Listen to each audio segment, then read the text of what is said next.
Здравейте, приятели, и добре дошли отново в моя канал. Откакто съм в Нидерландия, много от вас ми задават въпроси, свързани с обучението там, как е живота, съвети цялостно. И това е видеото, в което най-после отговарям на вашите въпроси. Хайде да не се бавим и минута повече и да започваме. Първи въпрос. Би ли могла да кажеш коя е фирмата, която ти помогна да кандидатстваш и дали задължително се използва такава помощ? Ами аз кандидатствах с фирмата Integral.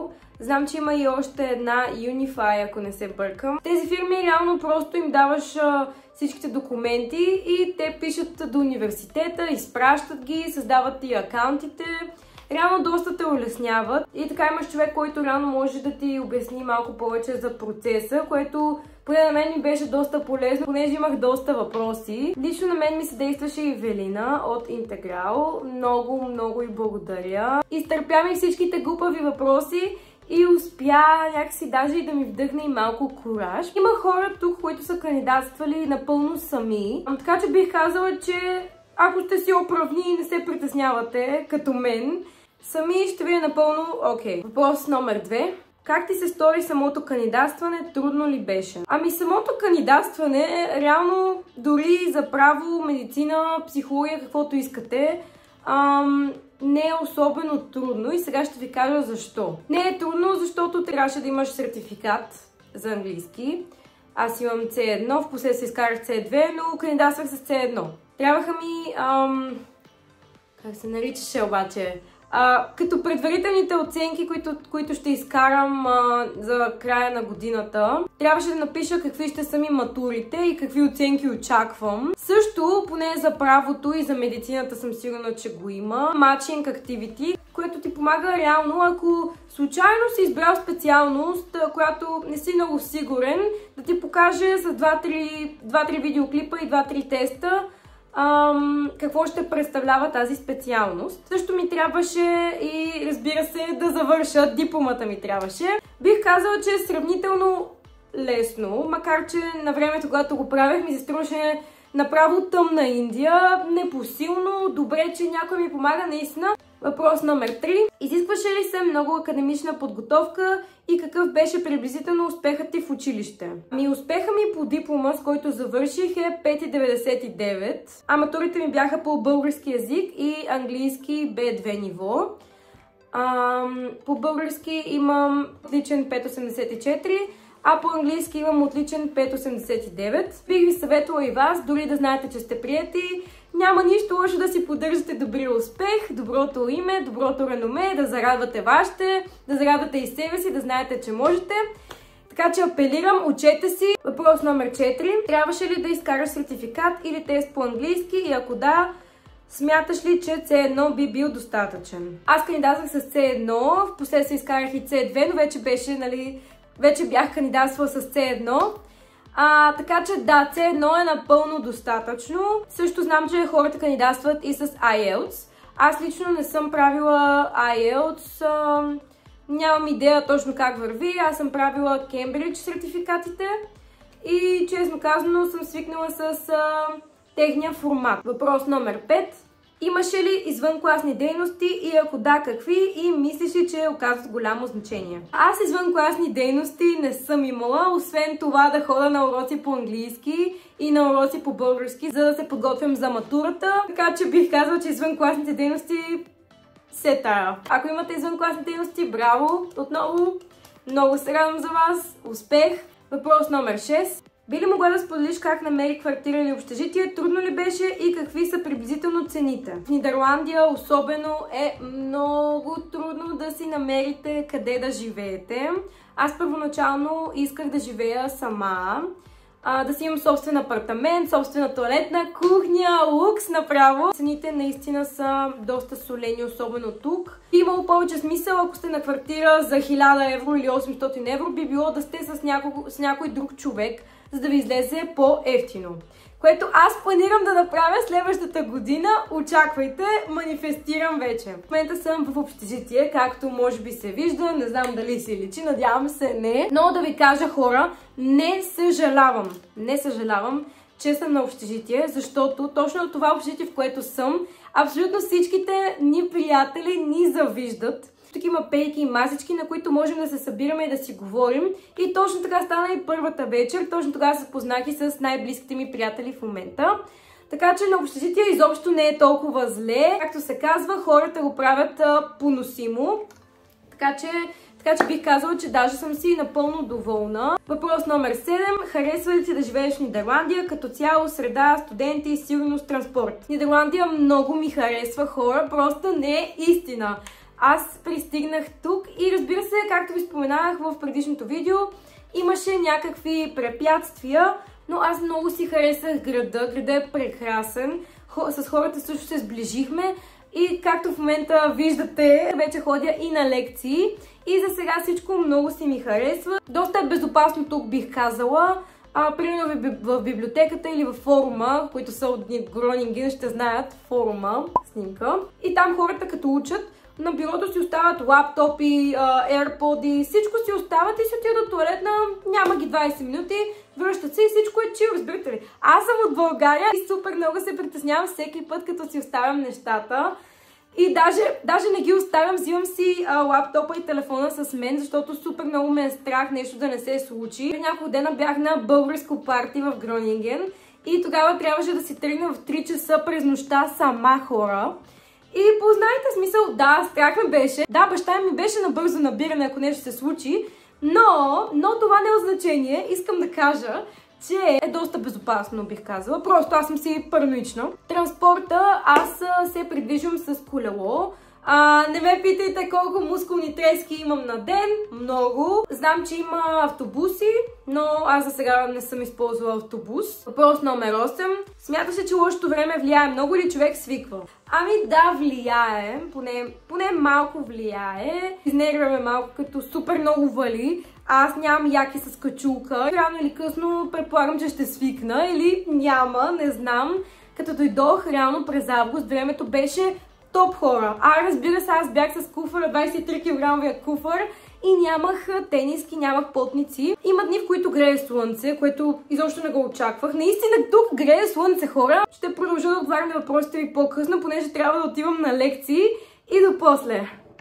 Така, приятели, продължаваме. В момента е 6:30, вече се прибрах от лекции. И следващия въпрос е от колко рано започна подготовката си за кандидатстване и според теб, ако започна сега, 2 години по-рано, в добър срок ли съм или вече изоставам? Първата ми среща с фирмата е била на 31 януари.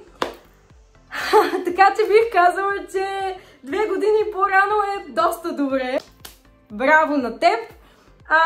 Аз кандидатствам буквално в последния момент. Даже исках да кандидатствам в друга страна, ако става въпрос. Не, реално срока мисля, че беше някъде май месец или април. Нещо такова, но не съм... Може би февруари, март, нещо такова да е било крайния срок. Наистина не си спомням вече, зависи вече и от самия университет. Следващия въпрос е малко странен. Имала ли си някакви трудности с визата и процеса около нея? За Нидерландия няма нужда от виза. Как реши да се преместиш в чужбина? Още от малка обичам да пътувам. В чужди страни се чувствам някакси по-свободна. Не знам дали всички биха ме разбрали. Обичам България и завинаги ще си бъде в моето сърце. Даже в момента много ми липсва, не е истина. Винаги просто съм имала това напиращо чувство, желание да отида в друга страна. Така че бих казала, че още от малка си имам това желание.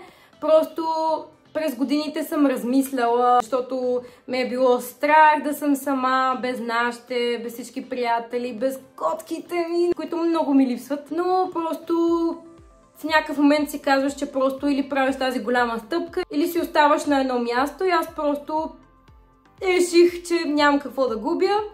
И го направих. Как се справиш с английския и обучението изцяло на английски. Откакто стигнах, ми беше много странно по цял ден да говоря само единствено на английски. Посвиква се, бих казала. Ще ви апдейтна вече като мине повече време, защото за сега не мога да кажа много. Да, трудно е, но се справяме. Както се казва, има ли желание, има и начин. Струва ли си правото в Холандия? Също така, мога ли да работя там или в България? Аз не уча точно определено право, аз уча международно и европейско право. Дали ще мога да го практикувам там?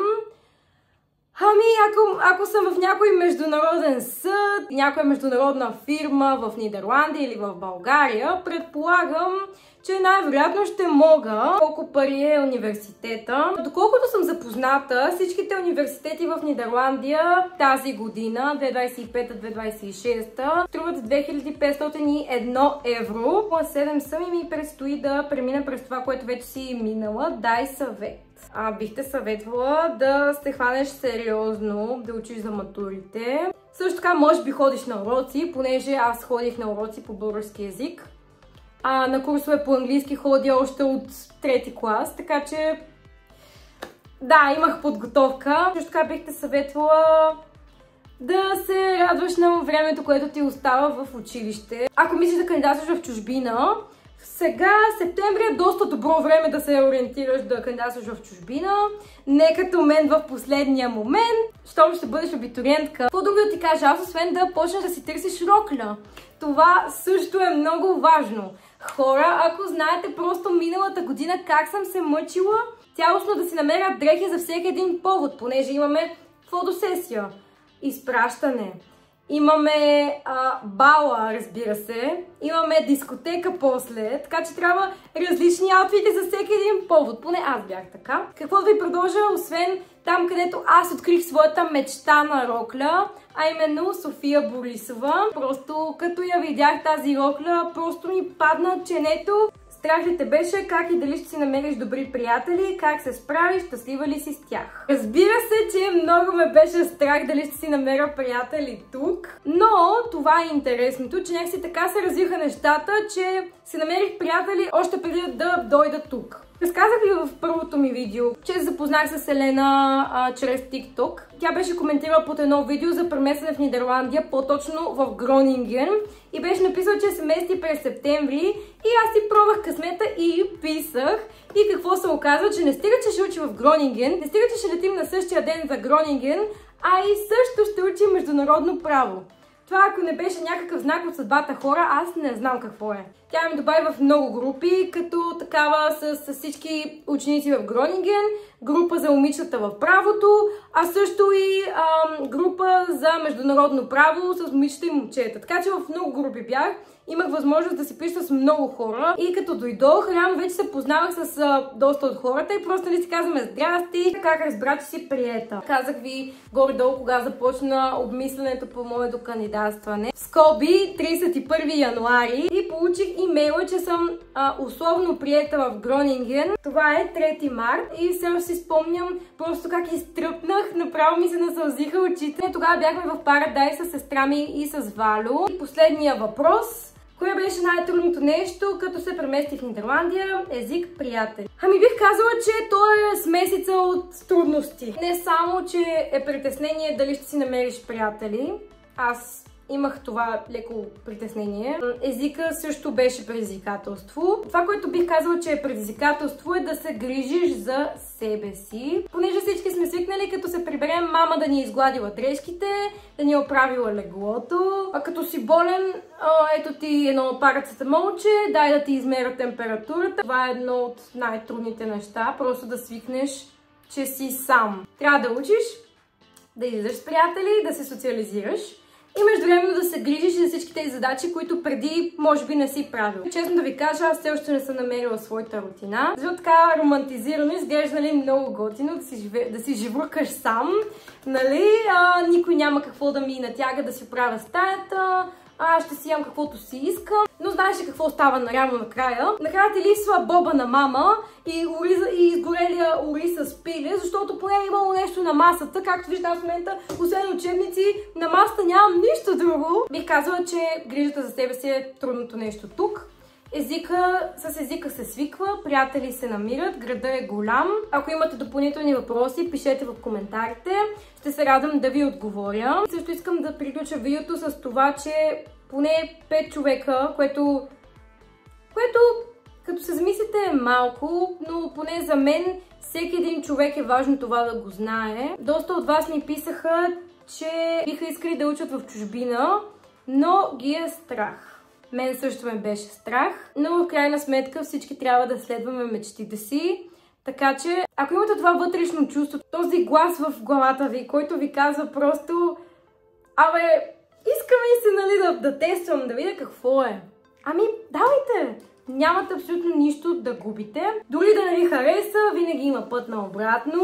България няма да изчезне, винаги може да се върнете. В тези съобщения се препознавам самата аз. Когато водих безброй разговори с нашите и с мои приятели и ги питам, дали да не си остана, дали да не си кандидатствам в Софийски, какво тук се мъча, а пък и на английски да трябва да уча.